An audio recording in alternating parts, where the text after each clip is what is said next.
Hello and welcome to the channel, or welcome back. You will hear noises in the background. My kids are upstairs and they like to scream and shout, so welcome to parenthood. I bet you didn't know that you're on a parenthood channel. Okay, so anyways, this is kind of like a chat with me. I'm probably going to be doing chat with me's until I get this schedule for uploading, more consistent, and try to find a way to, to streamline things. Because I have to, in order to do YouTube videos, it's not the doing the videos, it's the editing. So pretty much for like every 10 minutes, like basically it's every 10 minutes, if you just want to make a 10-minute video, that's like an hour, but it's probably 30 minutes, depending on how well you get at it. And so I have to get better at editing this stuff. So a lot of these upcoming videos are probably just going to be, honestly, like just chat with me, chill, more or less unscripted. I do want to start scripting these videos. This is going to be a chat with me book edition. I am going to log into my Hoopla real quick. Now, if you don't have a library card and you don't have the Hoopla app or the Libby app, or using OneDrive, I think OneDrive works with Libby. If you're not doing that, what are you doing? There'll be people who be like, I don't understand how you all don't have a library card. Now, I understand that for some of you for my book people, back in the day, we were not paying our, library cards. We weren't, returning those books, and fair enough. I understand that can probably be an issue, but I think in Chicago, isn't there like some forgiveness on book returns or something? And if not, I don't know, but like work it out, figure it out. Get a library card, y'all. It's free. So I don't know if y'all can see this, but this is a very, very beat up book. And I want to start this video talking about something very important for you, writers, readers, whatever. There's a book called The Writer's Notebook. For whatever reason, it was at my grandma's house a while ago. Years ago, y'all. Like, we're talking, I was probably 10, 8, whatever, very young. And it was like, I was in that reading phase, but then I discovered, I found, it was just like a book around her house, and it was called The Writer's Notebook, and I'm going to look up the author. Okay, so it's called A Writer's Notebook. Is this focusing? It's going to be going in and out of focus too. It's probably because I'm like really far away. But anyways, it's called A Writer's Notebook, Unlocking the Writer Within You by Ralph Fletcher, and it is $6.99 on paperback, $6.99 on Kindle, and $17 on School and Library Binding on Amazon. But I found this book when I was a kid in my grandma's house, and I read it, and of course I decided to go ahead and make me a writer's notebook. We got the Lisa Frank, okay? We got Lisa Frank stickers on this. I'm telling y'all, like, this is vintage, honestly. I'm not even gonna lie. Like, y'all see this Lisa Frank stickers? Because I was into stickers. I keep saying was. I still am into everything that I was into as a kid. But I'm just saying, like, this is like, do y'all see how old this book? And this was, I wrote here in the corner, this is not a journal or diary. It is a writer's notebook. And I think that's so cute, because I believe like the writer was named Fletcher. He expressed that writer's notebooks are a bit different from like a normal journal or diary, and it's not more so about you trying to record your life, but cultivating those writer ideas. And of course you can use your life, you can write about your life, but it's geared more towards ideas and characters. And so I would write my dreams, I'd write story plots, I'd write dialogue, I'd draw and do everything like that. in this book. And so later, I'm going to be doing videos on how I'm using a digital bullet journal as my new writer's notebook. I just haven't decided which cover I want to use, and I'm still like designing covers. It might be sea themed, since I am just in this sea theme mood. So I want to talk about techniques that I'm stealing from authors for my NaNo WriMo novel. So first things on my list, because obviously I have a little list here, is yes, simply stating what the character is feeling. I have found that every time I try to write characters, I end up trying, because you know, the first piece of advice that all of these writers are going to tell you is show, don't tell, show, don't tell. And I have found that simply telling is definitely a gift if done right. I noticed that in a lot of books, they'll just tell me how the character feels about a certain situation, or exactly what the character is thinking, you know. And that advice, like show, don't tell, I get it and I do agree, but I have found that there's nothing wrong with just having the character be like this person is so annoying to me, like why is she here? Like sometimes it's just better to say it, you know. Sometimes it is better just to tell, because as I'm writing, I find that everything has to be a mystery, everything has to be subtext. And I think that on a professional level, I think that's just something that gets better with time, instead of me trying to force that idea of like, no, don't, whatever you do, don't tell the audience what the character's thinking or what you want to happen. Like, don't say it, you have to show it some type of way. And I understand, like, you know, a lot of advice is to be like descriptive and entertaining, but sometimes it's just easy just to be like, yeah, she picked that book up and it was ridiculous. Like, I don't know, I'm just gonna okay, using side characters to speak for the audience. I just discovered this when I was technically I was watching a movie. So whenever I'm watching movies or TV shows with the family, a lot of times I'll say like, oh, this character speaks for the audience.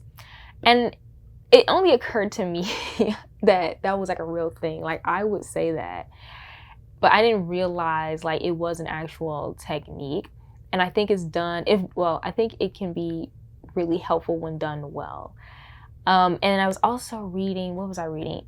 Well, actually, I've seen this in a few books. Like, this is a technique that I've noticed that, like, especially if you have like a mysterious character, right? So if you have a mysterious character and you don't want the reader to know what the mysterious character is thinking, and then you also kind of want tension, right? Like, you could instead have the side characters display how you want your audience to feel.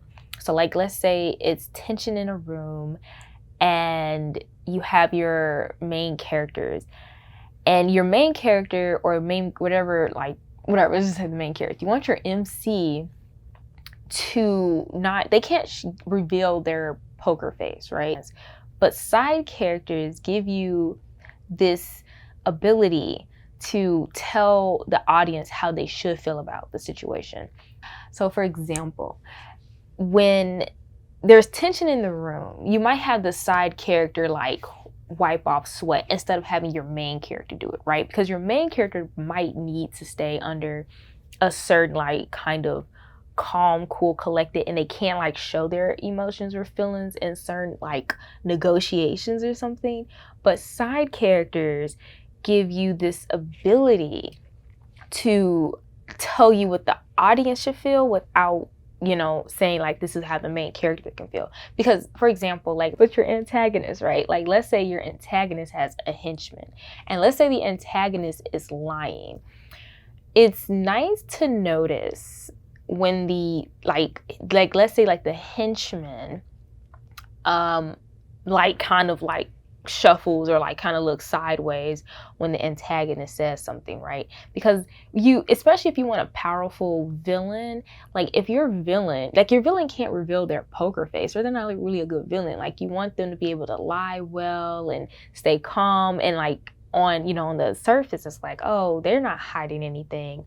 But if they're like henchmen, or their party like kind of like shifts when they mention something, this way you set it up to where it's something that you notice, obviously, like as a reader, and then, or I mean, sorry, it's something that the main character can notice without making the villain weak, basically. So I'm definitely still in that technique. I've definitely seen this technique work in several different books, but so a series that I have been reading, I think I started in September, and I'm still like reading it, is the Watchmaker's Daughter by CJ Archer. I am really, really liking this series. It's really cute, but I have definitely seen her use side characters to give us the emotion of the room. But I just want to talk about like having your side character is definitely a technique that I'm going to try to steal, and have these side characters express how I want the audience to feel. And that way the audience feels like they're in the room, or they know what's going on without, you know, the main, like without telling so much about the main character. Like, other thing I'm going to try to steal from authors is repeating important information. Okay, so what I've noticed that this is definitely the case for seasoned professional authors. What they will do is repeat important information, not in a boring way, not in an info dump way, but they will repeat important information because they know that you as a reader are not going to remember every single detail.